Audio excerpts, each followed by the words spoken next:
from like nobody knew I was LA? from, I never told anybody else from Long Beach. Wow. They didn't even know where I was coming from. So like, oh, y'all gonna see it? They all right, I'll be there. So they just thought we was from LA. Nobody knew where I was coming from. Never seen like maybe one of your homies is in one of the rooms like doing some stupid You think I let niggas come to my house? I like you, bro. You funny. You a good dude. No homies come to the crib.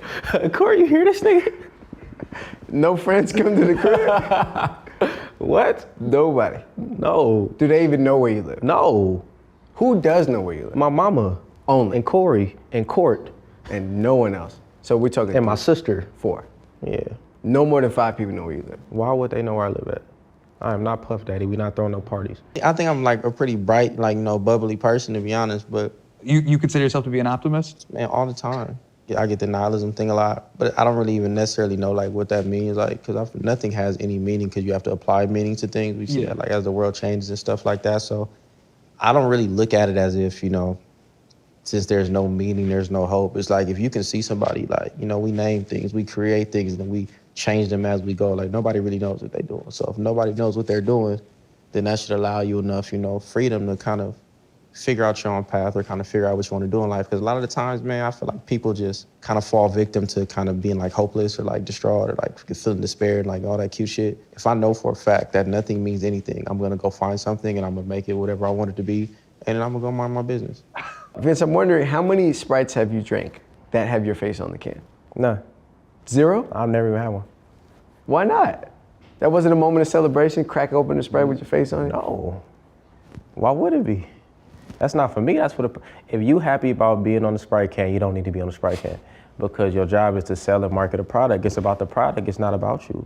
So, we was signing Sprite cans, we did a couple commercials, we did some philanthropic things. But it wasn't like a vanity thing. Like Corey got a lot of the Sprite stuff, but I've never had any of it. I just record fast. It's not always good, but I can make a song in like 5 minutes. I've never really took my time to make songs. How do you know, like, what's your internal compass? Like, who do you play the music for? Me, to be honest, because everybody likes everything. That shit's so annoying. People like to find like the brighter side of things, and I hate stuff like that. Like, you either like it or you don't, or like not even if you like it, because the wrong person likes the right thing, it can fuck your life up. So, you kind of got to I think it's just staying power, realizing what kind of I feel like means something at the present time. Because you can make a song in 2018, that's the greatest thing you've ever heard. But if you wait 6 months to put it out, it doesn't matter anymore. So you can't have an ego and like you can't be too attached to it in the sense that where, okay, I made this song at the end of the year, then the entire soundscape of music changes. Now 80 BPM is too fast. So you have to go, you know what I mean? That's a big thing in music, is just the times changing. Because like even especially from a rap standpoint, like it was 5 new rappers last year that most people have forgotten about in the year before, and the year before, and the year before. Everyone has these moments. Things change from, a point of view, but everything's still the same. You know what I mean? Like you said before, it's always existed. I think it's important to not miss the moments. And I think that's one thing that I noticed from the pandemic, because people were so highlighted on the moment. Like we were highlighting the small moments that we had.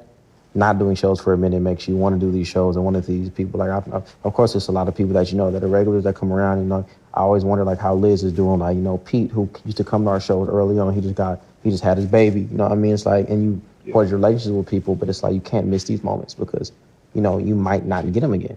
But make sure that even if it's not the specific moment, when you get another moment, cherish it and try to live within it and not kind of look past it. That's it for me. What about you? It's wild, man. Like I felt the same way. There's so many things that I got to do that I wasn't really having fun while I was doing it. I was so stressed about just doing it well and being able to just make it that I didn't really, you know what I'm saying? Like I didn't even eat the food in the green room. I didn't celebrate any of it, Being so focused in and on things, which is a good thing because it helps you get to where you are. Yeah. But like we were saying, no one cares about any of that. Like the fans don't necessarily care if you stumble on this song or you stumble on this joke. They just want to see you. If you did one song and spent the rest of the show talking to the audience, they'll say it was the best show they ever seen in their life. So straight up. Everybody likes, just have their hard work recognized. But it's just by who? Is it a NAACP award? Is it an Oscar? Is it a Grammy? Is it a BET award? Is it a VMA? All these other things. It's kind of the same thing, but if my people is cool, and my people is happy, that mean more to me than those things, only because I just don't know those people. So I can't base my happiness off of things that I don't know. You know what I mean? I don't know these people. I don't know what their intentions are, I don't know their morals, their values. So I can't sit here and like have some people I don't know give me something, and I value that more than like, you know, say my family, the people that I came up with, telling me that they proud of me every day. Like that just kind of means more than. No, that's real. You know what I mean? I have two competing things that I'm trying to teach my kids: the way the world should be, and the way the world is. And there's a gap in between that, and that's been my biggest challenge as a dad. My mom constantly apologizes to me. Constantly, oh, I'm so sorry you had to deal with this, deal with this, deal with that. And in my whole life, I never once had any gripes with my mother, but it's the reality of the situation. And I think if I wasn't taught reality, then I would be nowhere right now. You know, you have to know where you sit in life. You have to know how to get out of it. And I feel like in America, we constantly lie to one another. We teach self-importance, but also like demeaning people. Like, oh, you should be great, but you're worthless. It's like, that's what we do to people. And then you have people far-reaching and trying. That's why you have such a strong celebrity culture and all these other things. Like, Yeah. when bad things happen in the world, like people go to famous people to be like, what should we do? And that's because we feel like, Yeah, bro. you know, we're not special. I'm from California, bro. We don't live like that. I don't like gifts, so like, I feel you. You don't like gifts? Nah, How come? because gifts aren't selfless. Like, if somebody give you a gift, right, they want you to like it because it's really about them. It's not about you. They want to feel like they did something right for you. If somebody gave you a gift and then you was like, all right, for sure, thanks, they're gonna be mad. So. You might be the first person I ever heard that said they don't like gifts. You ever seen a look at somebody's face when they give you a gift? They Yeah. waiting for you to get them reassurance that they did the right thing. Facts. Niggas is I be selfish. doing that. I Yeah, be doing people that. selfish as hell, bro. Motherfucker gonna hang you some shit and stare in your eyes, bro. That shit is crazy. I would do this. I'll be like, look, I got this for you. And I'd be excited because I like to give gifts. but I like to give people gifts. You like to give gifts, right? I love to give bro. gifts, but I love to give gifts to people who love to receive gifts because then they're happy and it makes me happy to see them happy. But it's still about you being happy. It's more so, maybe it is. It's cool, bro. Don't worry about it. Like, it's cool. Don't worry about it. One thing I feel like we forget sometimes, like, it's not about you. Like, even with comedy, right? It doesn't matter how good you think the joke is. If nobody laughs, nobody laughs. It could be Right. the most in-depth, the most thoughtful, Totally, the most yeah. morbid shit ever. But Yeah. if they don't get it, it doesn't Yeah, matter. they decide whether or not. Yeah. I feel like a lot of these younger kids, because, you know, I started making music when I was 15 and I'm 27, so it's been a long time. These kids now don't necessarily think about themselves as much. They're just kind of having fun with it. When I was younger, bro, and like you had a song, you coveted that song, you didn't want anyone to hear, you wanted to leak. That was a thing. Now people are playing records on Instagram Live, and then if people like it on Instagram Live, then they'll put the song out. Like, it's not as precious as it was once said to be, and I think that that's a good thing because, you know, it's an experience.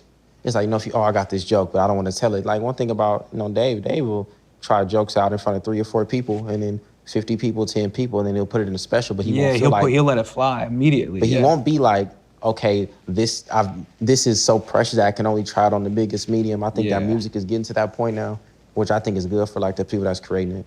So many small places like where I grew up that... Totally.